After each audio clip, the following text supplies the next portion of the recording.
ओए भैया आ गया, आज अपना टीवी अनरैप होएगा। हाँ मैं भी अनरैप करवा रही हूँ। ले पापा भी हेल्प करवा रहे हैं अपनी। तुम अनरैप करो, मैं इसके पटाखे बजाती हूँ। ले फ्रंट देख कैसा दिख रहा है ना मस्त। अच्छा लग रहा है ना, पर ये कुछ ज्यादा बड़ा नहीं आ गया? अरे होल के हिसाब से ठीक बहुत है। ज्यादा ही रैपिंग कर रखी है इसकी। हाँ निकल गया।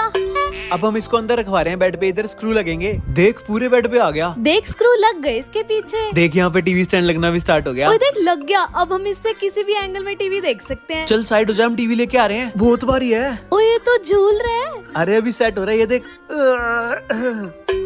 हो गया ओए सेट। चल गया, अपना टीवी मस्त लग रहा है ना। ये देख मैंने साउंड बार भी लगा अब दी। सही लग रहा है, पूरा सेट हो गया। चल ठीक है, अब सब्सक्राइबर से पूछ नेक्स्ट आइटम क्या ले। जल्दी कमेंट्स में बताओ।